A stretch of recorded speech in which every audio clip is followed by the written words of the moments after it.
Thank you very much. It's a very important day for many reasons. We've had a lot of important days lately, but this is a meeting and a group of people that are doing an violent crime. We're going to be discussing it, and I watched as a very incompetent mayor from Chicago said, they only arrested 9 people. I said, 9 people? We didn't arrest 9 people. We actually arrested a total of well over 1,000 people. We took hundreds of guns away from young kids that were throwing them around like it was candy. We apprehended scores of illegal aliens. We seized dozens of illegal firearms. There have been 0 murders. It sounds sort of terrible to say. It's embarrassing. I did this over the weekend. I'm making a speech, and I acted like I was so proud as I said, we've had 0 murders in the last week. And some of these people were from foreign countries. They said, that doesn't sound so good. And I said, well, it doesn't sound good, but Washington was the most dangerous place in this country. And now, you know what? It's probably the safest place in our country. Everyone's starting to come here. The restaurants now you can't get in. Many of them closed because they couldn't open with crime. Everybody before me is happy what I'm doing. Most of you won't say that because you're radical left. The newspapers are so dishonest. The press is totally dishonest, but that's all right. We've gotten used to it. And we won in a landslide, so they obviously lost their power. I mean, it's impossible to imagine that when you get 97% negative stories, purposely negative stories, even though you've done 97% positive things, that you could win an election in a landslide, winning all 7. Think of it, all 7 swing states, winning by the popular vote by millions of votes. We had a fantastic, the best is your districts. Out of 3,000 districts, I guess we won 3,500. We won 2,750, and they won 500. And that's, to me, the best of all. And we had tremendous in every way, the election. And it's hard to believe you can do that when you have a corrupt media. But many of you are corrupt, and it's nothing we can do about it. But we keep winning, and we're going to keep winning. And this whole story on crime is incredible that the Democrats wouldn't be with us. So the mayor of Chicago, I watched him this morning, he said, Trump doesn't know what he's talking about. He only apprehended 9 people. Well, number one, that's false. It's thousands. We'll get into that. But more importantly than anything, we took guns away. We have some of the worst career professionals out of the country already. They've been taken out of the country, and some are in solid confinement because these were killers. We arrested some very bad people. And in the last 11 days, again, I hate to say it because it sounds so ridiculous, but in the last 11 days, we've had no murders. And that's the first time that's taken place in years, actually years. We always have a murder a week. They call it a murder a week. You come here from Iowa, you come here from Indiana, you come here from Idaho, because you're so proud of your country, you love your country, and then you get murdered. Your son gets murdered, your daughter gets murdered, you get murdered. See the media, you get murdered. Many of you have been mugged in Washington, you just don't want to talk about it. And I know that every time I do this with you, you almost everything, but every time I do this with you, people are saying to yourselves, he's right, and then you write a negative story. But we are doing an incredible job. The people behind me are amazing. We're working very well with the Washington police, as you know. The D.C. National Guard is unbelievable. We're also getting tremendous help from Secret Service. And we are at a point where Washington is booming again. People are pouring in like we haven't seen for years. Nobody wanted to come here. They didn't want to come here and get murdered. I have a friend of mine who has a very successful son. And I said, where is your son going to be this weekend? He said he's going to Washington with his friends. I said, really? Yeah, he's wanted to do it for 4 years, but he couldn't do it because it was so unsafe. And he's a tough kid, too. It's so unsafe. And he ended up staying 3 nights, going out to restaurants, all 3 murdered. I have a friend of mine who has a very successful son. And I said, where is your son going to be this weekend? He said he's going to Washington with his friends. I said, really? Yeah, he's wanted to do it for 4 years, but he couldn't do it because it was so unsafe. And he's a tough kid, too. It's so unsafe. And he ended up staying 3 nights, going out to restaurants, all 3 nights. He said it was so beautiful, so peaceful. Because all the criminals are either arrested or they're hiding, and we're finding the ones that are hiding. So I want to thank Pam Bondi. I want to thank our Vice President. I want to thank everybody standing behind me. because they are really, Gaddy, you've been unbelievable, by the way. They have done an unbelievable job. They're working 24 hours a day. And Washington, D.C. is now in great shape. I'm going to be working with Clark Construction, which is by far your biggest construction company. And we're going to also beautify Washington. We're going to rip down the broken medians, fix them. We're going to put asphalt on the roads. We're not ripping them apart like these stupid people do. They rip a road down to the dirt, and then they spend 5 years in building the new one, and then it starts settling. You know, the whole thing is so crazy. And they'll spend hundreds of millions of dollars on a road. I'll spend about $2, then it'll look better. So we're going to be replacing medians. We're going to be replacing much of the asphalt in the road, which in the city, which is in bad shape. We have great stripers. We have great contractors, but we have to let them do the thing. The Congress has said that they'll give us whatever money is needed to fix up the Capitol. This is the Capitol. And we're not going to spend a lot. It's going to go fast, and it will be spotless. And we want it spotless for the World Cup and for the Olympics. You saw the World Cup was here the other day. And come to think of it, there's your trophy for the World Cup. In fact, it's solid gold. That's actually solid gold, so heavy that some of the people in this room wouldn't be able to lift it up. I think what I'm going to do is place it right above the angel, right over there. That's solid gold, too. We're going to put it right up there. Look at it. There's a solid gold trophy. They know how to get to me, you know. I like the angel better, to be honest with you. So, we're going to sign, and then we'll take a few questions, and we'll tell you how good a job we're doing. And we want to go from here to other places, but I was telling some of the people that in a certain way, you really want to be asked to go. You know, I hate to barge in on a city and then be treated horribly by corrupt politicians and bad politicians, like a guy like Pritzker. He ought to spend more time in the gym, actually. This guy is a disaster. Gavin Newsom's a disaster. When we saved Los Angeles. You wouldn't have been able to have the Olympics in Los Angeles. You're barely able to have it now. They did lose 25,000 houses to a fire that should have never occurred because they didn't let the water come down from the Pacific Northwest, which you guys don't want to write about. I had to break into the water supply to let the water down. And even now, we want more. We can have much more. It's less than half of what should be coming in. I don't know, they have a political thing about it. It's like the craziest thing I've ever seen. But I don't like going to a town, a city, place, a state, and then be criticized by some corrupt or incompetent governor where crime is rampant. Like, take a look at D.C. Crime was rampant. It was at the all-time worst. It got really bad during the Biden 4 years. And then I have a mayor stand up and say how crime has reached a 30-year low. 30-year low. People are being killed left and right. And it's not a 30-year low. Think of it. So for 11 days, there have been no murders. The record goes back years where that's happened. They haven't seen that happen in years. And then people stand up, and instead of thanking us, which they should do, and she's not that bad. She's better than most. But, you know, you have people, I watched in Illinois, Chicago, Illinois is a disaster. I have property there. It's a disaster what's going on in Chicago. And you get Pritzker, he's violating our rights. I think this is another men and women's sports thing. I think this is one of those, you know, they call them 80-20 issues. I call them 97-3. I think the Democrats better get smart. And, you know, politically, I hope they don't. But actually, in terms of love for the country, I hope they do, because it will be good to work together. So I'm thinking about, you know, when I have some slob like Pritzker criticizing us before we even go there, I made the statement that next should be Chicago, because as you all know, Chicago is a killing field right now. And they don't acknowledge it. And they say, we don't need him, freedom, freedom. He's a dictator, he's a dictator. A lot of people are saying maybe we like a dictator. I don't like a dictator. I'm not a dictator. I'm a man with great common sense and I'm a smart person. And when I see what's happening to our cities, and then you send in troops, instead of being praised, they're saying you're trying to take over the republic.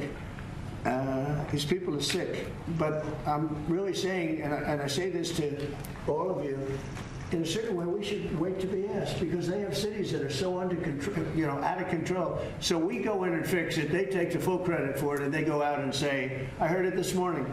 They're saying how well they've done over the last 10-day period, that they set record lows. They don't say that we're there with very tough people, by the way. They have to pass a toughness test. Otherwise, they're not working for us.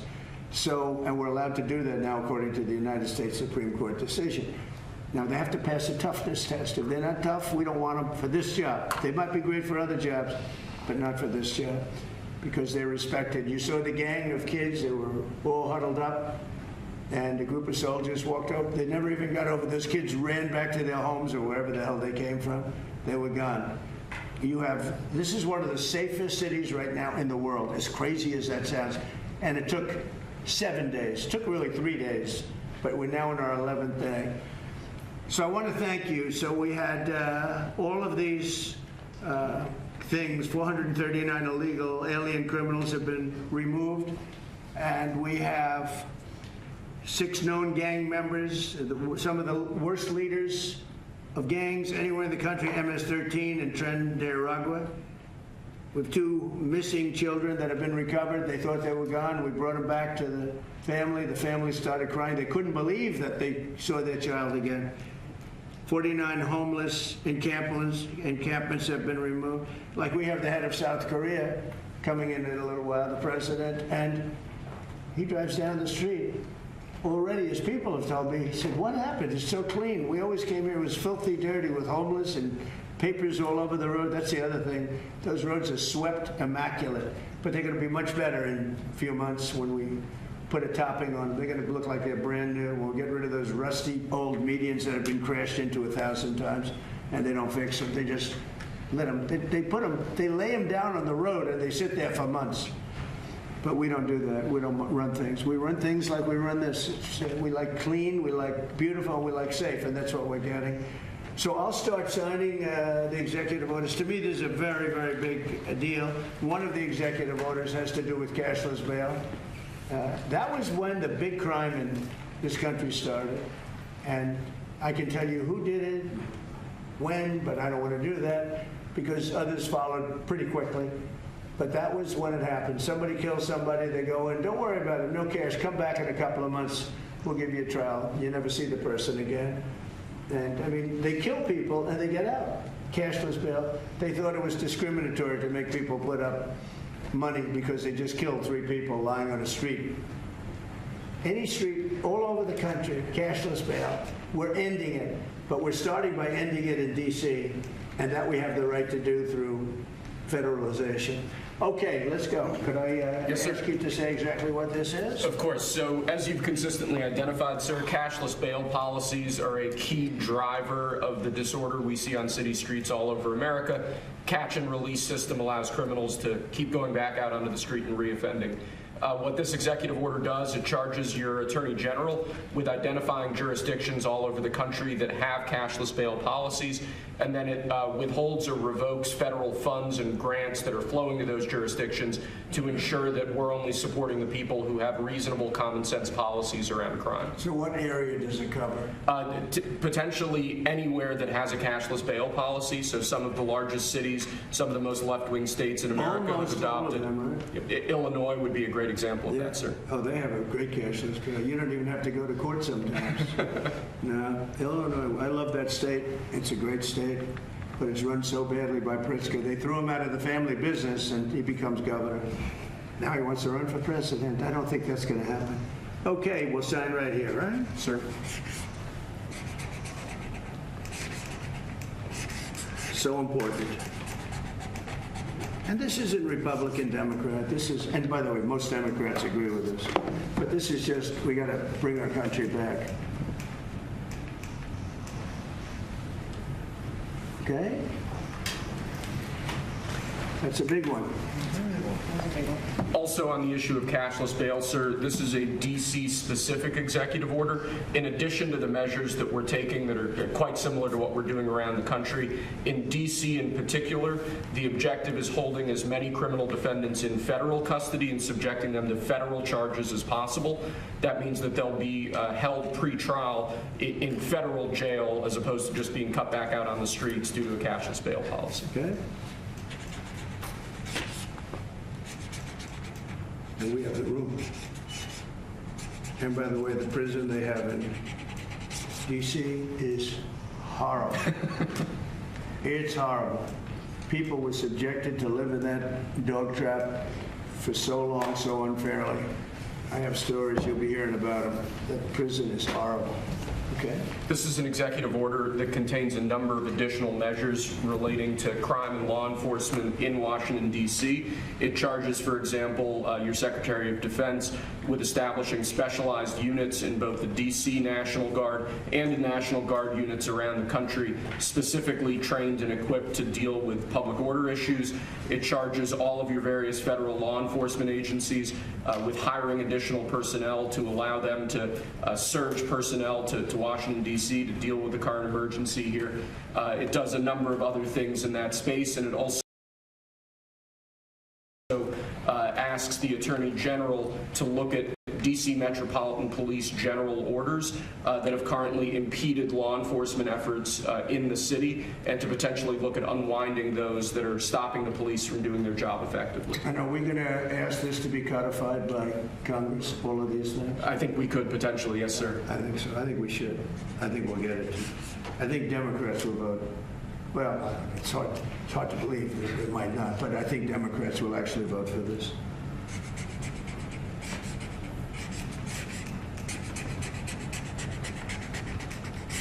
There's no auto pen that can do that. Right? Look at that. Is that a good signature? Great sentence. Seriously, is that a good signature? Who can write like that? Nobody. I don't know. That's the other thing. I assume we're looking at the whole auto pen scandal. Sir. Because the person that ran it said he spoke to it briefly twice about nothing. That means that all those pardons that he gave to some very bad people, very unpatriotic people, very evil people, it looks to me like those pardons are worthless. Because, number one, you shouldn't use an auto pen, very specifically. But if you do, it has to be a very good reason. And they have to know that the president wanted it. The president didn't want this. The president didn't know he was alive, okay? He never approved any of this stuff. He wasn't for open borders and all the other things. He was never for open borders. I've known Biden a long time. He was never very sharp, but he was never in favor of open borders and all of the other things he did to destroy our country. Let's go. Lastly, sir, this is an executive order on flag burning. It charges your Attorney General. Would you listen to this? This is very important. Flag burning. All over the country, they're burning flags. All over the world, they burn the American flag. And as you know, through a very sad court, I guess it was a 5-4 decision, they called it freedom of speech, but there's another reason which is perhaps much more important. It's called death. Because what happens when you burn a flag is the area goes crazy. If you have hundreds of people, they go crazy. You can do other things. You can burn this piece of paper. You can, but when you burn the American flag, it incites riots at levels that we've never seen before. People go crazy. In a way, both ways. There are some that are going crazy for doing it. There are others that are angry about them doing it. Do you want to discuss that? Sure. So what the executive order does, sir, it charges your Department of Justice with investigating instances of flag burning, and then where there's evidence of criminal activity, where prosecution wouldn't fall afoul of the First Amendment, and instructs the Department of Justice to prosecute those who are engaged in these instances of flag burning. And what the penalty is going to be, if you burn a flag, you get 1 year in jail. No early exits, no nothing. You get 1 year in jail. If you burn a flag, you get, and what it does is incite to riot. I hope they use that language, by the way. Did they? Yeah, incitement is incite to riot. And you burn a flag, you get 1 year in jail. You don't get 10 years, you don't get 1 month. You get 1 year in jail, and it goes on your record. And you will see flag burning stopping immediately, just like when I signed the Statute and Monument Act. 10 years in jail if you hurt any of our beautiful monuments. Everybody left town. They were gone. Never had a problem after that. It's pretty amazing. We stopped it. But this is something that's, I don't know, in a certain way, it's equally as important. Some people would say it's more important.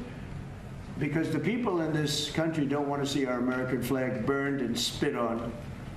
And by people that are, in many cases, paid agitators. They're paid by the radical left to do it. You talk to these people, they don't even know, half of them don't even know what they're doing. They say, I don't know, they gave me money to do this. I see the same things that you do. They're bad people that are trying to destroy our nation. That's not working, because I think our nation now is the most respected nation anywhere in the world, by far. You saw that with the European leaders on Friday. You saw that with NATO, where they agreed to go from 2% no pay to 5% fully paid up, trillions of dollars paid, where they respect your president to a level that they jokingly call me the president of Europe. They call me the president of Europe, which is an honor. I like Europe, and I like those people.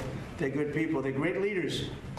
And we've never had a case where 7 plus really 28, essentially 38 countries were represented here the other day. 38 European countries were European and other countries were represented. That was a great meeting. But your country's respected again. I say it all the time. 1 year ago, our country was dead. Everybody said it. We had a dead country. We were not going to survive. Now we have the hottest country anywhere in the world. So it's an honor to be involved. And this group has a lot to do with it, right behind me.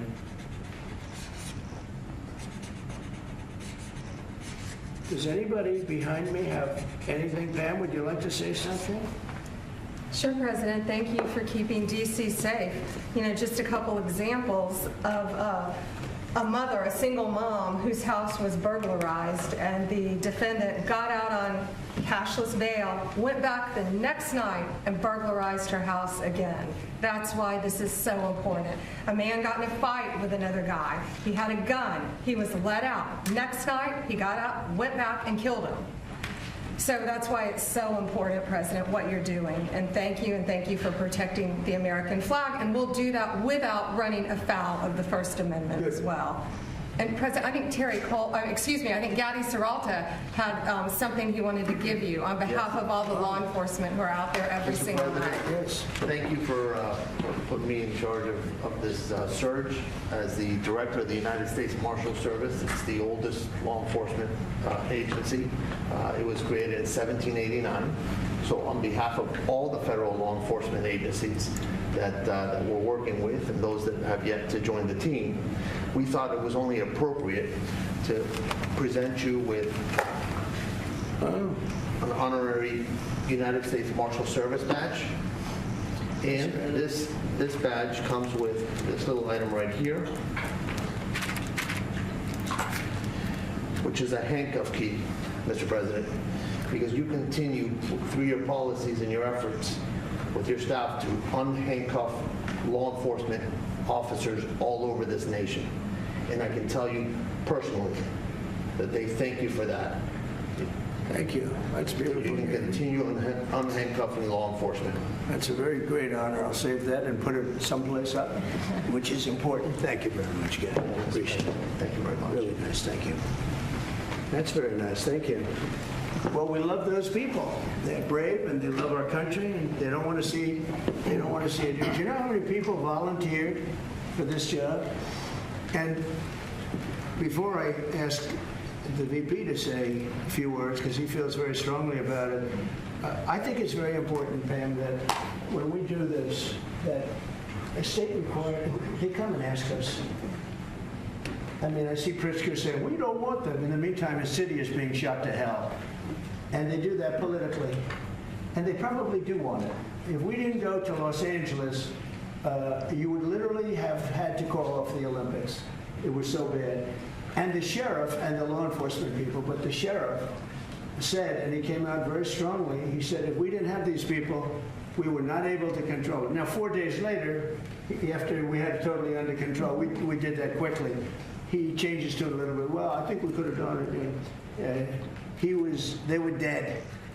If we didn't send in the troops, Los Angeles was dead, the Olympics was gone, the World Cup was gone, everything was gone. We did a great job. And Newsom, we got he's an incompetent governor. But I think people should want us to be there, because otherwise all they'll do is complain as we do our job.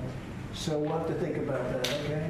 We go in, like in Washington, we go in and the people that are here that have been doing, I don't want to say terrible, because she happens, she's a nice woman, I guess. I don't care about if she's nice, I really don't care.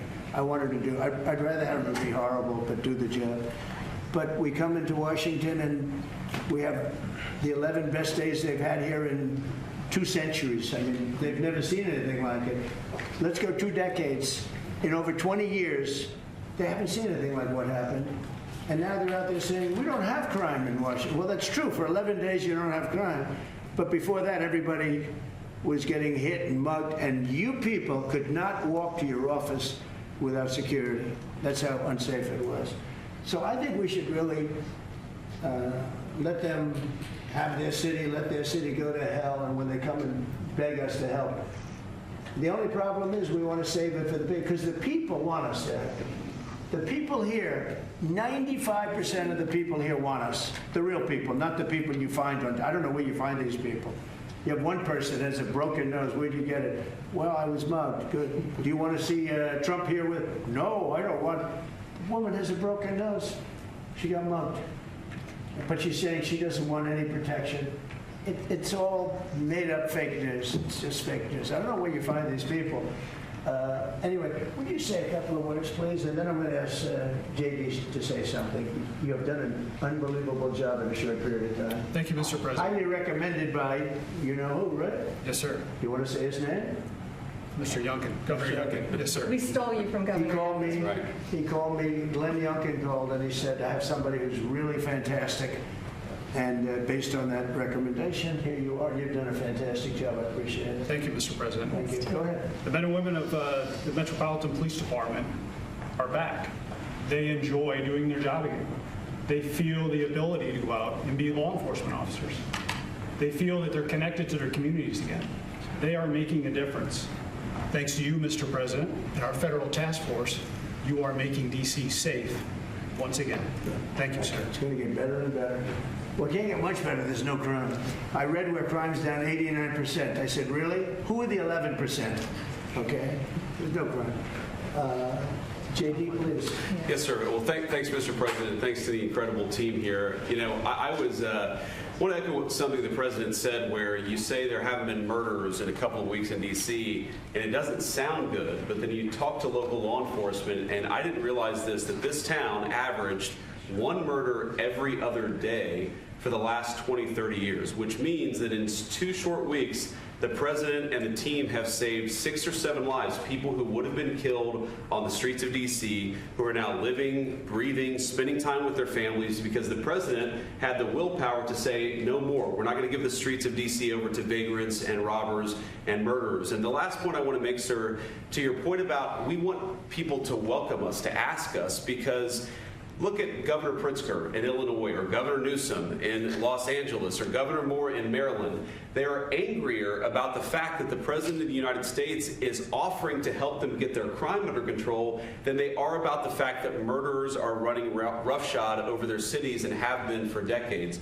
Why are Democrat governors angrier about federal law enforcement helping clean up their streets than they are about the fact that those streets need to be cleaned up to begin with? It shows a real sickness in the head. And I agree with the President of the United States. I think most Democrats, rank and file, nobody likes crime. Republicans don't like crime. Democrats don't like crime. Independents don't like crime. Why are Democratic governors doing everything in their power to make crime easier to do in their cities? It doesn't make an ounce of sense to me. But, Mr. President, I appreciate you being willing to help, and I hope these governors take you up on the offer, because we should clean up all of America's streets. It's the right of every American to live in safety and comfort in their community. And we've got the people to do it. They're signing up like they've never signed up before. Our military, as you know, during the campaign, nobody was signing up. We were way short of their goal, we were understaffed. Nobody wanted to be in the military. Nobody wanted to be a policeman. Nobody wanted to be a fireman. They didn't want anything to do with the country.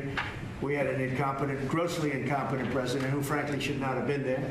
He should have never been there. The damage he did to this country is incalculable. I mean, just what he has done. So much of our effort are getting murderers and jailbirds and people out of this country who are drug dealers at the highest level. So much of the energy of people that he led in, it was an unforced error.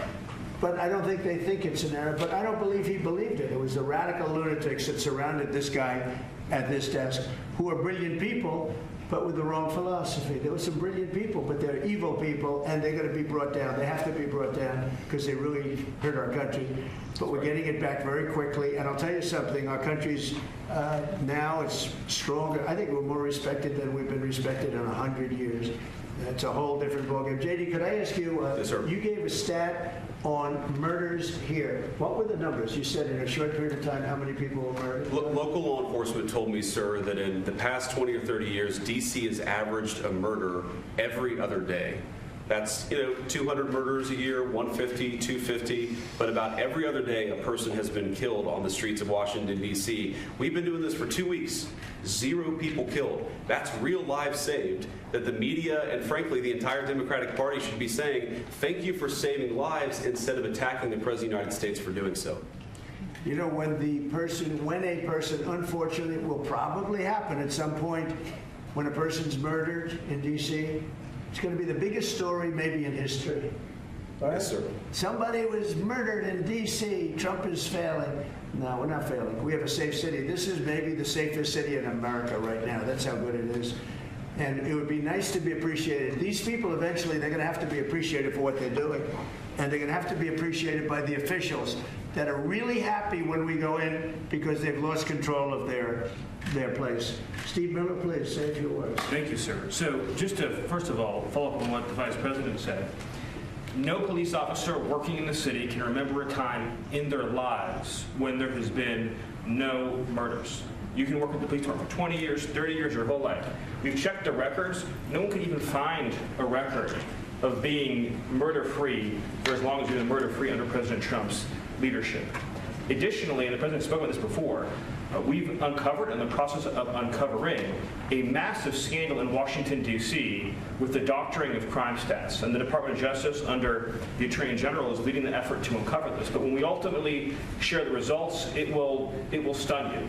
The extent to which, even though D.C. had the worst crime in America, honestly measured, it dramatically understated how bad it was. There's even accusations that murders and homicides were reported as accidents instead of murders. I mean, this is how severe the manipulation of the crime data has been in this city, and it will all be uncovered and it will all be brought to light.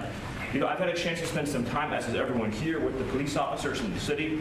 Members of the public are going up to them and thanking them, just overflowing with gratitude. Because for the first time in their lives, they can use the parks, they can walk on the streets. You have people who can walk freely at night without having to worry about being robbed or mugged. They're wearing their watches again.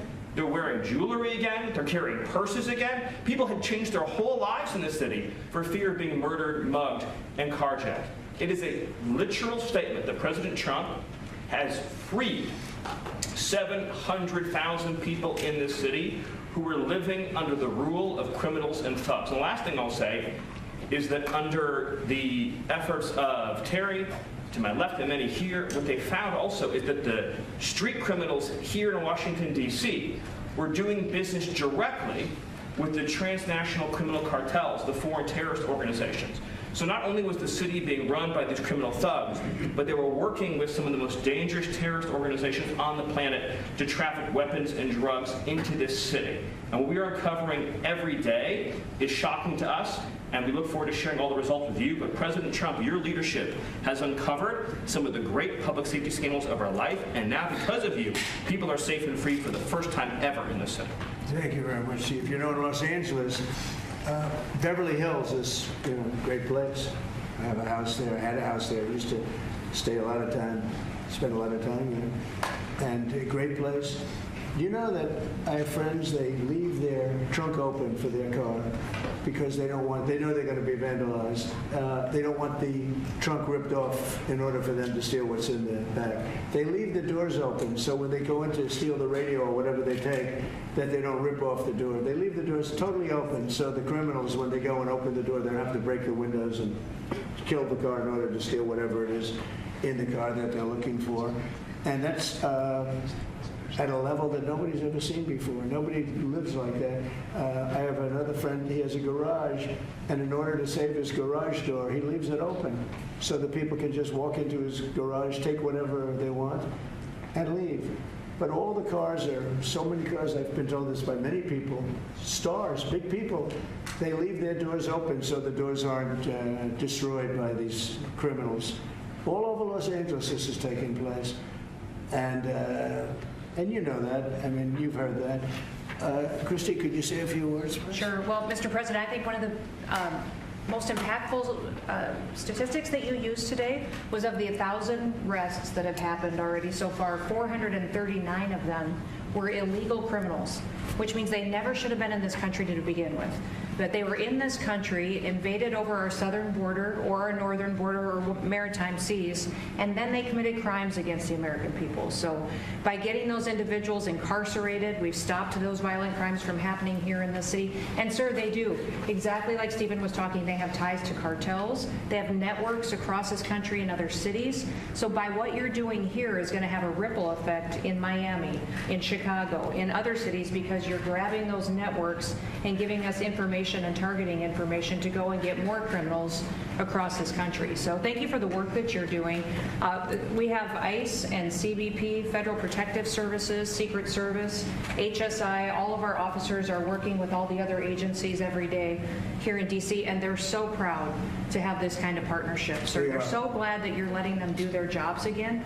And I don't know if you've heard, sir, but the recruitment campaign for ICE, when we were going to hire 10,000 new officers, we've got over 130,000 people that have applied and raised their hands and said they want to work with ICE. So no matter what the fake news says or what the media says about ICE not having support, they've got incredible support from the American people. People want to join them and help them do what they're doing to make America safe again. So thank you for the I was going to say that our recruitment drive, so it was dead. During the campaign, they couldn't get, every story was the Army can't fill up, the Marines, none of them could fill up. They were way behind. We couldn't get anybody to go into the military, couldn't get any police. We have just set records on everybody wants to be in, everybody wants to go in. And we're taking incredible people. I mean, the level of, because of the Supreme Court, it's based on merit. It's all based on merit now. It's not based on anything else. You got to, if you need strong people, you have to get strong people. It's all based on merit. But we're setting records in the Army, Navy, Air Force, Marines, the Coast Guard. One of my favorites, because I happen to have created it, Space Force. We're very proud of Space Force. It's amazing what it's doing. We're leading in space now. China was killing us. Russia was beating us.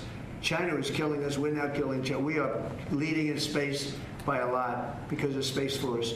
So we're very proud. But everybody wants to go in. We went from not, and you know how bad that is for the spirit when every story that you were writing a year ago was that nobody wants to go into the military anymore. And if you're in the military, you know how deflating that is? You go and be a family. Nobody wants a job that you have. Well, now it's the opposite. Everybody wants to be there. And that includes police and fire and everything else. You're doing a good job. Thank you, sir. You're stopping a lot of wars. just the presidents we're stopping. We've stopped 7 wars. And really, the number is actually 10. We're not including a couple, and we're not including in there what we did with Iran, stopping their nuclear play. They would have had within a month or 2, they would have had a nice big nuclear weapon to use. That's not going to happen. That won't happen. Pete, go ahead, please. Yes, sir. Well, Mr. President, thank you very much for your leadership, and the Defense Department is proud to be a part of this task force. Just like we have been down at the southwest border, where crossings are at 0, we've got national defense areas where we're working with Border Patrol to secure the southern border for the American people. Just like Los Angeles, where ICE officers deserve to do their job without being attacked, we're really proud to be a part of defending the nation's capital and ensuring it is safe and beautiful and working with law enforcement. And Mr. President, let me tell you, the morale of the troops, getting out there talking to them, they love this mission. They're grateful to be doing it, whether they're DC National Guard or other state National Guards.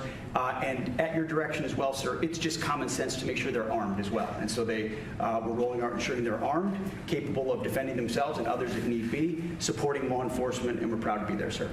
Well, look at the mission you just accomplished with Iran. 36 hours back and forth, flawless. Every bomb hit its target. They went right down those chutes, dark at night, no moon, no nothing. Every target, every bomb went right down. They have a chute that goes right down deep into the mountain. And they shouldn't have put ventilation in, I can tell you, because we used that for our advantage. But what they did, and we had the pilots and even the people that took care of the planes, we had a whole group of people at the White House a couple of weeks ago. And you know, I didn't realize this, but they said, we've been looking at their predecessors, and then these were the pilots. They said, we gave them beautiful medals. And I'll show you the medal. Gave them a medal just like this. See? Just like that. They were so happy. We gave a lot of them out for that. It was an incredible job. You know, we had 52 tankers. People don't realize, so that they could refuel. We had many fighter jets, F-22s, F-35s. We had many. It was an amazing operation. It was flawless. Compare that to the operation when they went in with the helicopters crashing and everyone running around the desert and the prisoners being taken. And that was Jimmy Carter.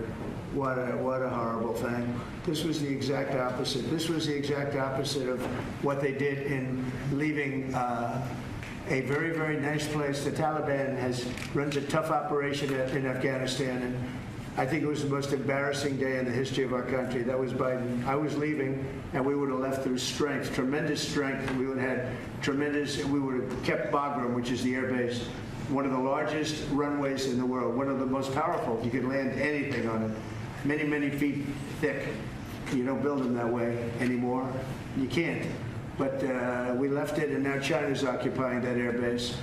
This was the most incompetent administration in history, the Biden administration. And you're just lucky that they lost, because if they won, you wouldn't have a country anymore. And so, Pete, you started off by saying the Department of Defense. And somehow it didn't sound good to me. You know, it didn't sound good. Defense, what are we defense? Why are we defense? So it used to be called the Department of War. And it had a stronger sound. And as you know, we won World War I, we won World War II, we won everything. Now we have a Department of Defense with defenders. I don't know. If you people want to, standing behind me, if you take a little vote, if you want to change it back to what it was when we used to win wars all the time, that's okay with me. All right? That's coming soon, sir. You let me know if you want to do it. I think Department of War. It just sounded bad. He said, sir, on behalf of the Department of Defense. Defense. I don't want to be defense only. We want defense, but we want offense too, if that's okay. So you'll make a decision. But you know, as Department of War, we won everything. We won everything. And I think we're going to have to go back to that. In the meantime, I've stopped all of these wars. I've stopped them. The big one would have been India and Pakistan. But we stopped them all. We stopped 3 wars. Go to Africa. They like to say, oh, you know, let me tell you, I love black people. And I did great with the vote with the black people. But they say he's a racist. He's a racist. I said, really? For 35 years, a war raged between Rwanda and the Republic of the Congo. And it was a vicious war. 9 million people were killed with machetes, largely. Hatchets, machetes. That went on for more than 30 years, but 34, 35 years. And I stopped it. In fact, the presidents are coming in a week or two to sign we have the foreign ministers, it's all signed, the war stopped. But I got it stopped and saved a lot of lives. The Congo. It's deepest, darkest Africa. I got that war stopped. Nobody else could have done that. We did a lot of jobs. We did a lot of wars were stopped that nobody thought would even be possible. And I'll tell you what, the war with India and Pakistan, that was the next level. That was going to be a nuclear war. They already shot down 7 jets. That was raging. And I said, you guys want to do trade? We're not doing any trade. We're not doing anything with you if you keep fighting. You got 24 hours to settle it. They said, well, there's no more war going. And I used that on numerous occasions. Trade, I used I used whatever you had to use. But we got 7 of them stopped. And the one I thought would be easiest, frankly, was going to be Russia and Ukraine. But that turns out to be some big personality conflicts. It's one of those things. But we're going to get that stopped eventually. We're going to get that stopped too. 7,000 soldiers died last week. Think of that, 7,000. I usually say 5,000, but 7,221 soldiers died last week in the fight between Ukraine and Russia. And they're not our soldiers, but they're souls. They're living souls, and they leave their homes, and they wave to their parents, and their parents are so proud as they leave in a beautiful uniform. And A week later, they get their head blown off by a drone. New form of military. It's a whole new form of fighting. So I would just like to thank the people that are behind me. Thank you very much. You've done a fantastic job. I appreciate it very much. We're doing a real job, and I'm so proud of DC. I passed it 2 days ago, and all the garbage is off the streets. It's terrible. I came in a month and a half ago. I'm driving down, and I see garbage all over the place. The streets were a pigsty. Like I won't use the city's names, but you know what I'm talking about. There are plenty of them outside of this country and inside of this country. Baltimore is a horrible, horrible deathbed. It's a deathbed. I know Governor Moore said, oh, he wants to take a walk with me. He meant it in a derogatory tone. I said, no, I'm the president of the United States. Clean up your crime and I'll walk with you. But it's tremendous crime. But he was trying to be derogatory. He doesn't have what it takes. But he's trying to be derogatory. And I met him at the Army-Navy game. They said, oh, there's Governor Moore. He'd love to see you. He came over to me. He hugged me, shook my hand. You were there. He said, sir, you're the greatest president of my lifetime. I said, it's really nice that you say that. I'd love you to say it publicly, but I don't think you can do that, so it's okay. But no, sir, you're doing a fantastic job. I want to just shake your hand. Thank you very much, Governor. That was it. And then every time I see him on television, he's knocking the hell out of me. So, but that's all right. That's called politics. But Governor Moore's he's doing a bad job. Newsom's doing a bad job. All of their potential candidates are doing a bad job. I can't imagine Pritzker being even a candidate, but somebody said he is. He can't do the work, can't do the job. He's not temperamentally suited. So I just want to thank you all for being here. Do you have some questions? Yes, Mr. President, is the Pentagon, and maybe the Secretary of Defense can weigh into, is the Pentagon preparing for military deployment to Chicago? And with what you said there, are you waiting for the government? We're ready to go anywhere. We Do you have want him to call you, a though? full complement of great human beings. We're full. You know, our military is full. We were way empty 1 year ago, and now we're full. So we can go anywhere on less than 24 hours notice. Are you waiting for the government? And we're doing a lot to interdict to stop drugs from coming in, too. We have ships out on sea. You know, we have nobody coming through our border anymore. Nobody. Doesn't that feel good to know that you don't have prisoners coming in and, you know, killers, murderers? We had 11,888 murderers come in, let in by the Biden administration. Many of them have been captured, but we still have a couple of thousand that are out there. Some of them, 50% of them killed more than one person. Okay, but a lot of them have been captured.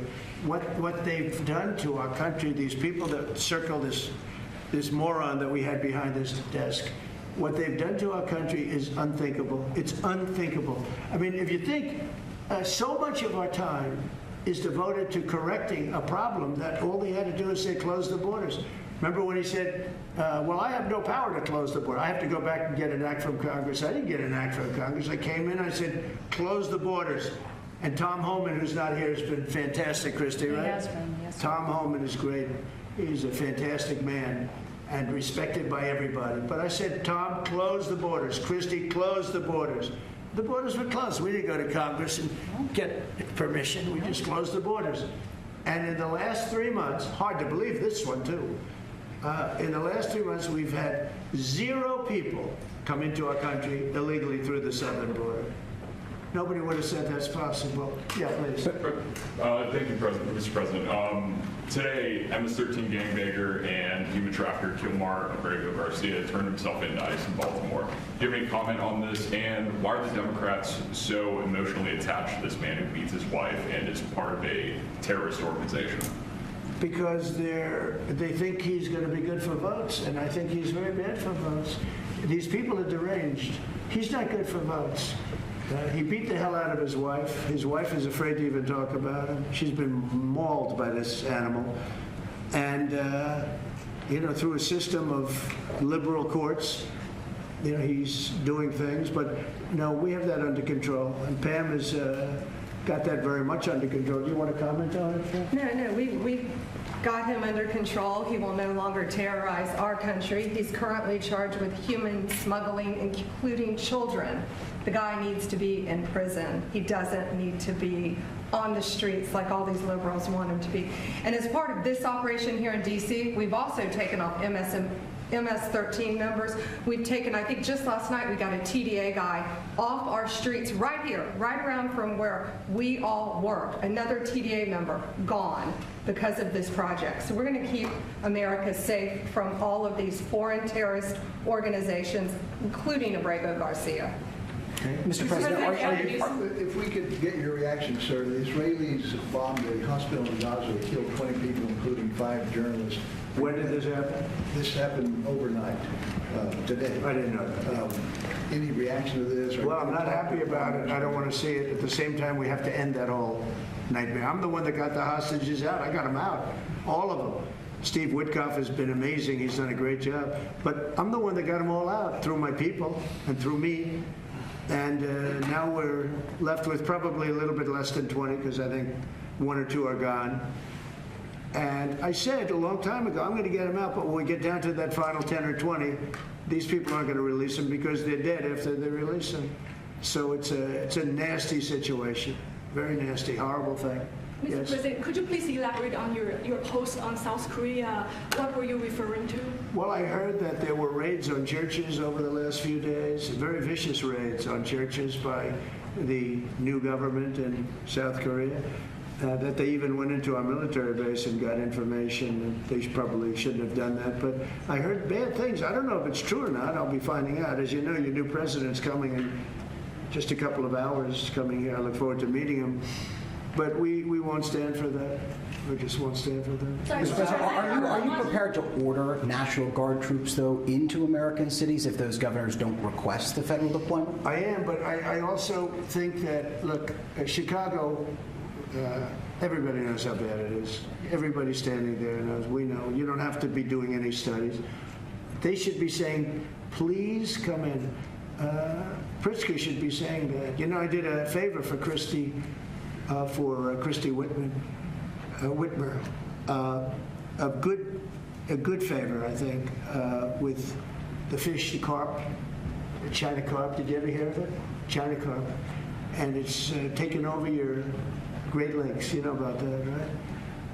And she came and she wanted to know if it's possible for us to do something about it. And I said, well, I'll do. But I think it's appropriate that the person from Illinois, the governor from Illinois, asks also. It's a tremendously expensive project, actually. It's invasive. It's horrible what's happened. And we can do it with GSA and various people. But we can do it. We're going to just have to see what happens, okay? We're going to have to see what happens. Do you believe that you have the legal authority to order those The governor of troops? Michigan came, was very respectful, asked for it. She's done a good job. I did that. I opened the Air Force Base, kept it open for F-35s and various planes, F-22s too. I did that for the state of Michigan at her request. And I will, and also at our congressmen. We have congressmen that are unbelievably pro-Michigan up there. But some of this stuff, like the lakes, the Great Lakes, this is a big problem that nobody ever talks about. Most of you probably have never heard of. We have a pretty violent fish that comes from China, China carp, Chinese carp. And you see them jumping out. They jump into boats and they jump all over the place. They've got a lot of energy.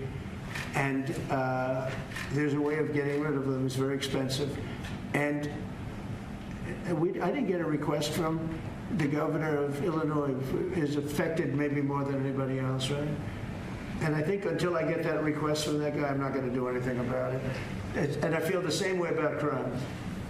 We go in, we will solve Chicago within 1 week, maybe less, but within 1 week we will have no crime in Chicago, just like we have no crime in D.C. But, I don't like to go in and do it and then have somebody stand up and say what a great job he's doing on crime. And we don't want the military in our state. We don't want the military. Do you understand?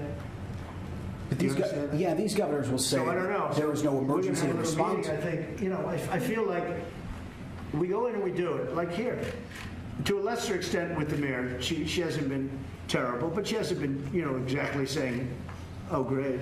She did say last night, I heard her say that, well, we really don't want the military in D.C. Well, that's, not very nice, I guess. That's a little bit of a hit. But she's not as bad as some.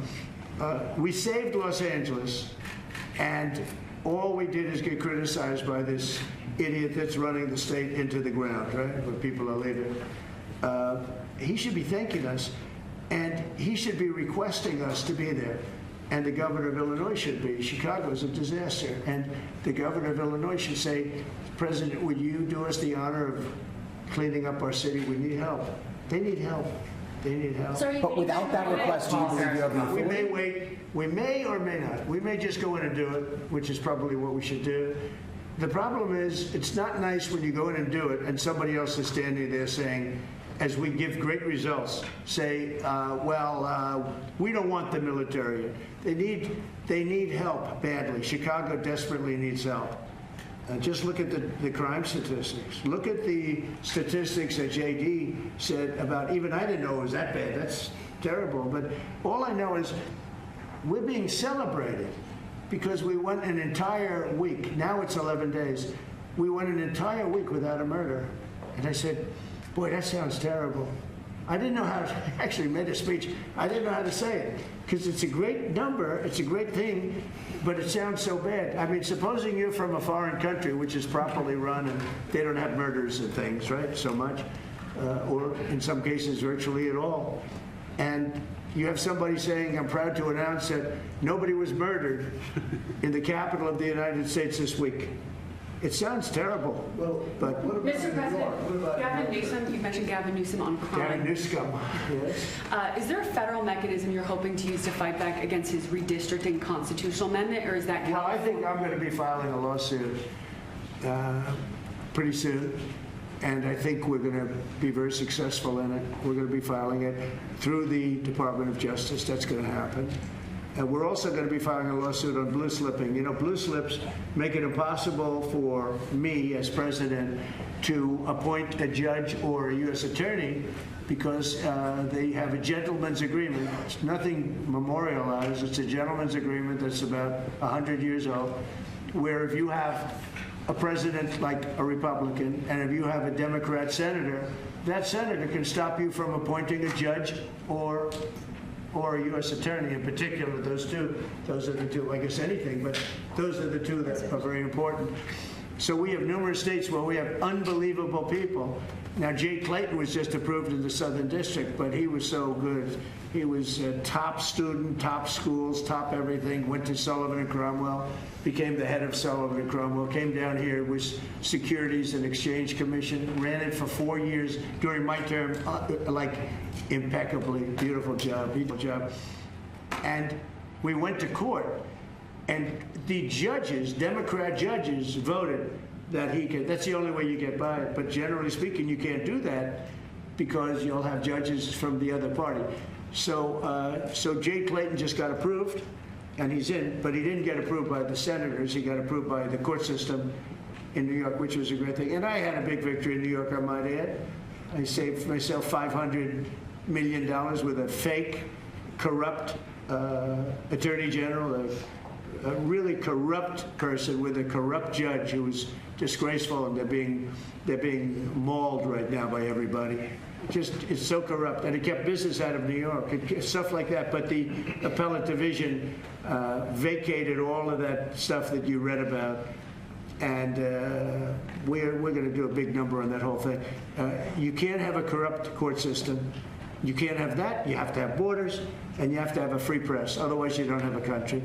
But you'll be hearing about the blue slipping, because if you have not, you don't need two senators. You just need one Democrat senator with a Republican. The only person that I can get approved are Democrats, or maybe weak Republicans, but we don't want that. But the only person I will be able to get approved in any of those states where you have a Democrat will be, I can't get a U.S. attorney. I can only get a Democrat U.S. attorney. And this is based on an old custom. It's not based on law, and I think it's unconstitutional, and I'll probably be filing a suit on that pretty soon. Yeah, but During the campaign, you called Kamala Harris a communist, but the Biden-Harris administration, they never called for nationalizing a private company with the federal government like you're proposing with Intel. What do you say to some who say this is a bit hypocritical, and is this the new way of doing industrial policy? yeah, sure it is. I want to try and get as much as I can. If people come in and they need something, as an example, as a real estate person, if I have an agreement and I have any form of a stopgap where I can stop somebody from doing something, right? I have a covenant in an agreement, and they come to me and they say, would like to do something, but you have us restricted. If I do that, they usually have to pay. Now, in the case of Intel, it was interesting, but I hope I'm going to have many more cases like it. Intel came in. I met with the gentleman. I had a lot of respect for him. He came in under a little bit of a cloud. I liked his story. I thought he was good. I think he really means to do a good job with Intel. I said, I'd like to ask whether or not you'd give, because the story, a lot of people said I invested in Intel. I didn't invest, but I invest my heart in it and my soul because I want the country to be strong. But I said, I'd like you to give 10% of Intel to the United States of America. Not to me, to the United States of America. And I said, if you have them as a partner, you have the United States as a partner, I think that would be a very good thing for Intel. And he thought about it a little bit different, and he said, I like that idea very much. We have a deal. And I just made $10 billion or $11 billion for the United States of America. And yeah, there will be other cases. If I have that opportunity again, I would do that. And then, you do have stupid people say, oh, that's a shame. It's not a shame. It's called business. If somebody's willing to give you 10% of a company and you're not paying for it, and I will tell you, with a company like Intel, as you know, it's had difficulty. I want them to do well. I want them to do well anyway, but I want them to do well in particular now. But isn't public ownership of a private company a new way of doing business in the business of the United States? Isn't that what you were So are tariffs. So are tariffs. So, as you know, the stock market went up almost 1,000 points on Friday. And it went up not because of this very, I think, terrible. Hello. Who is that back there? All right, get out of the room. It went up because of something much different. It went up because it was announced, CBO announced the numbers, and as you know, they gave no credit to tariffs. They said they made a mistake, that the trade deficit will be reduced because of Trump's tariffs, will be reduced by $4 trillion, right? Is that what they said, right? They said $4 trillion, and the market went up like a rocket ship because the tariffs are good. Well, tariffs aren't that usual. If the 7 wars I stopped, 4 of them were because of the fact that I had tariffs and trade. And I was able to say, well, if you do this, if you go fight and you want to kill everybody, that's okay. But I'm going to charge you each 100% tariff when you trade with us. You know what? They all gave up. I stopped 7 wars. Numerous of them was because of tariffs. So, you never knew the word tariff. It didn't exist really, essentially, in this country until actually in the 1870s up till 1913 it existed, and we were the richest country. We were richer then, proportionately, than at any time in the history of our country. And then, stupidly, in 1913, they said, let's go to the income tax way of life. Let the people pay instead of foreign countries. No, we're taking in trillions of dollars in tariffs, and we're stopping wars because of tariffs. So that's not so normal either. But you know what? Other countries did it to us, and now we're doing it to other countries. You ruled out boots on the ground in Ukraine, but how would air support as part of a security guarantee be any different? Those U.S. Well, you really went from one question to the next. Those U.S. airmen. I expected to at least challenge you. Now we're talking about boots on the ground. But U.S. air assets over the skies of Ukraine as part of a security guarantee. Wouldn't those U.S. airmen also be? Well, you don't know what security guarantee is because we haven't even discussed the specifics of it. And we'll see. Number one, Europe is going to give them significant security guarantees, and they should because they're right there. But we'll be involved from the standpoint of backup. We're going to help them. And I think if we get a deal, and I think we will, but if we get a deal, you're not going to, I don't believe you're going to have much of a problem. But we'll back it up because I want to stop seeing people being killed. You know, when Biden was here, he gave $350 billion. You know this from covering business. $350 billion to Ukraine. I said that Zelensky's the greatest salesman I think I've ever met, better than P.T. Barnum, because he'd come to the country, he'd walk out with $50 billion every time. He actually came here once, he walked out with $100 billion. We're up to $350 billion. I got $1 trillion worth of rare earth that we have from the country because I felt badly for our taxpayer. But I did something else at the NATO meeting. They are wealthy countries, but they weren't paying. And we don't pay any money to Ukraine anymore. Do you know that? In fact, it's the opposite. They request through NATO, we deal with NATO. We don't deal really with Ukraine. NATO requests missiles. They want Patriots. They want missiles. We give the missiles to NATO. NATO pays us in full and does what they want. I mean, I think they give them mostly to, they can do other things with them too because we're dealing with NATO. We pay no money to Ukraine. We gave $350 billion to Ukraine. You know, if we didn't give that kind of money, and I was the one that gave the javelins, if you remember. I gave the javelins. They were very effective. They say Obama gave sheets and Trump gave javelins. They were very effective with those tanks right at the beginning. But you would have never had a war if I were president. You would have never had a war. Just to finish, we spend no money on Ukraine anymore. We were getting fleeced by a president that didn't know what he was doing. To be honest, I don't blame Ukraine. I mean, if they come and ask for $100 billion, then they get it. But we were in for $350 billion. Now, we make money. I don't want to make money on Ukraine. I want the war to end because I want to save all those lives. I want to just say, but just so you understand, we're no longer losing money on that thing. We were losing money hand over fist. And now we don't lose any money. Now we sell weapons to NATO. Because NATO agreed, because of me, to go to 5%. They had 2% and didn't pay. Now they have 5% and they're all paid up. So they have trillions of dollars and they give us that money. But I really want the war to end, and we're going to get it ended. Mr. President, the Russian historic summit here with Ukrainian President Zelensky, European leaders all met here with you at the White House. You said you wanted to get this done bilateral as soon as possible. Have you spoken to Putin since last Monday, since a week ago? What is your conversation, or can you share? Every conversation I have with him is a good conversation, and then unfortunately a bomb is loaded up into Kiev or someplace, and then I get very angry about it. I think we're going to get the war done. It's tough. I thought that would be, of the 7 that I settled, I thought that would be the easiest of the group. See, you never know what's going to happen. You know, war, strange things happen in war. The fact that he went to Alaska, our country, I think was a big statement that he wants to get it done. That was not easy for him to go to Alaska, you know, for him to come here.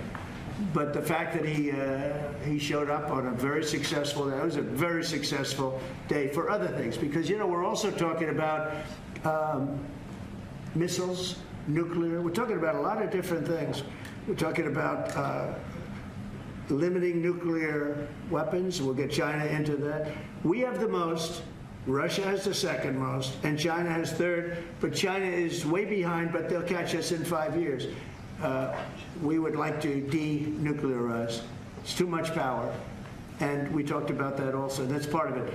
But we have to get the war over with. Mr. President, the Russian war on Baltimore, Thank you. On Baltimore, you said that you are going to have to reconsider bridge funding. Is that contingent on Westmore cleaning up the streets? No, we were very generous to him on a bridge. You know, a boat ran into a bridge and the bridge came down like I've never seen anything. The boat was just, it just shows you the mass of that boat, the power of that boat.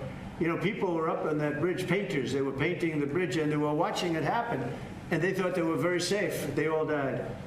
They were painting the bridge, can you imagine? And they watched the boat. The engines were off. And they watched the boat.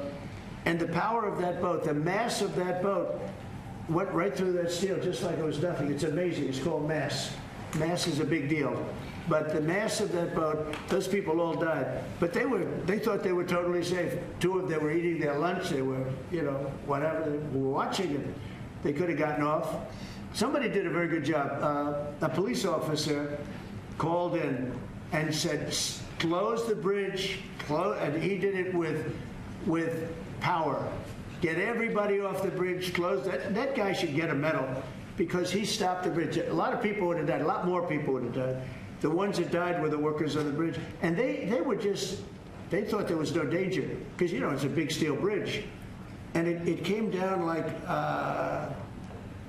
like toothpicks. It was incredible to watch that. It was just, and they died, they all died. But that police officer, again, the police do a great job. The police officer did an amazing job. And I heard the tapes. He was saying, get everybody off. Most people wouldn't have said that. When you see a thing like that, you assume it's going to, tap the bridge and it's going to be rebuffed. The thing just came down. I've never seen anything like it. So he did a good job. In fact, I think we should get him in for a medal. The man that gave the warning, I listened to him. Everybody get off screaming. Everybody off. He had the sense to realize that this could be a catastrophe as opposed to a ship that because the engines weren't working. It was just floating. It's an amazing thing that a thing floating like that with no power just knocked it right down like it was nothing. So let's do that. Let's give him a medal. I've been thinking about it. Mr. President, do you plan to investigate Chris Christie? Say it what? Do you plan to investigate Chris Christie? Look, Chris is a slob. Everybody knows it. I know Chris better than anybody in the room. I always felt he was guilty. But what he did is he took the George Washington Bridge, which is very serious. He closed down the George Washington Bridge. And you had medical people, you had ambulances caught up. This thing was closed down. And obviously he knew about it. But he blamed the young lady that worked for him and another person, and they got into a lot of trouble. She ultimately was, I don't know, exonerated, but she got out of it a little bit. But she went through hell. She was a young mother, nice person. I knew her a little bit. And another man went to jail. And Chris got off. And so when I listen to Chris speak his hate, I say, oh, what about the George Washington Bridge? Tell me about the George Washington Bridge. He blamed other people, but he knew all about it. So no, I don't know if they want to look at it. It's not for me. If they want to look at it, they can. You could ask Pam. I think we have other things to do, but I always thought he got away with murder. On Ukraine, Mr. President. An endorsement in the Texas Senate race between Ken Paxton and John Cornyn. Well, I'll make up my mind. I like them both. The worst situation I have is when I have two people that I get along with well. I hate it. And they all want the endorsement. I'm almost 100% of the people I endorse win. It's a great honor. And I got, as you know, I got the largest vote in the history of Texas by far. Nobody's ever gotten more votes in the last election. I think in all the elections, the 3 elections, but they like me in Texas. So people are waiting for me, but I'd rather not comment on it right now. I like both guys. They're both friends of mine, and they're both good and very different. There's some talk among congressional Republicans about another reconciliation bill. Where do you fall on that, and what would you like to prioritize? Well, I don't want to do cutting. I want to save all the different things. I'm going to cut things that are unnecessary, but the one thing I said, and I gave my word, we're not going to hurt anybody on Medicaid, Medicare, or Social Security. And in fact, we're doing great on Social Security. We found 300,000 illegals on Social Security. We got them out. And, things like that make Social Security very, very strong. So, no, I am very big into certain things, and one of those 3, you could say 3 of those things are Medicare, Medicaid, Social Security. We're going to protect it. And so we'll see how everything works out. If we're talking about rescissions on other things, I'm always open to cost cutting. If we can cost cut, I like it. But nothing's going to happen to medical. We have something coming up, favored nations, where I'm going to be reducing drug prices by 1,500% where a pill that sells in Germany for $10 costs $150 here because of the bad press. And I was all set to do it, and then we had the COVID come up, and I had to focus on that because we had the greatest economy in history my first term. I will tell you that we are going to be doing numbers on the cost of drugs in this country that I'm not talking about a 20% decrease, which would be good. I'm talking about 1,000% decrease. We're talking about where a product would sell for $80 in Germany and $1,300 here. We're not going to do that. We were subsidizing the entire world, and we're not doing it anymore. I informed the drug companies. I informed the world. And if the world wants to, if countries in the world don't want to go along, then I'm going to put tariffs on those countries, and we'll make more money. But they have to go along with it. So this is moving along rapidly. Dr. Oz is in charge, Bobby's group, and they're doing very well. And we're getting great cooperation from the drug, because the drug companies know it's unfair. You know, for years they'd say, well, we had to do research, and we had to do. I said, I don't care. You had to do research for these other countries also. They are ready to go. And I'm ready to go. And you know, if I pull that off, there's no way a Republican will lose an election. There's no way. All right, one more question. On Ukraine, Mr. President. Back to Ukraine. What's his guy? He's the nicest guy I know, and he asks the most vicious questions. Why do you think President Putin is so reluctant to meet with President Zelensky? Because he doesn't like him. He doesn't like him. You know, they don't like. I have people I don't like. I don't like to meet with them. Sometimes I do like to meet with people I don't like. So how do you get them together? They don't like each other, really. And if we had a real president instead of a guy that got in there with a fraudulent election, if we had a real president, that war would have never happened. He actually said, if Trump were president, it wouldn't have happened. Happened for a lot of reasons. Happened because of Afghanistan. When he saw how incompetent Milley was and all these guys were, I think he said, well, this might be it, because it was the apple of his eye. It would have never happened if I were president. Mr. President, you have built relationship with Russian leaders and also North Korean leaders. As they are getting closer, how would that affect your diplomatic approach? Well, I have very good relationships with Kim Jong-un, North Korea. I mean, a lot of people would say, oh, that's terrible. No, it's good. In fact, someday I'll see him. I look forward to seeing him. He was very good with me. We had 2 meetings. We had 2 summits. We got along great. I know him better than you do. I know him better than anybody, almost, other than his sister. His sister knows him pretty well. No, I know him well, and I got along with him. You know, I'm not supposed to say I really like him a lot, because if I do that, I get killed in the fake news media. But I got along with him very well, and we had no problem. If at the time Hillary Clinton won the election, you would have had a nuclear war. You would have had a nuclear war. We're not going to have a nuclear war. Once that happens, it's over. We're not going to have a nuclear war. No, but Kim Jong-un will meet at some point. I look forward to it, actually. But do you notice that since I came into office, you haven't had a problem with him? Hasn't been, you know, he tests lots of rockets. He does have great capability, I will say that.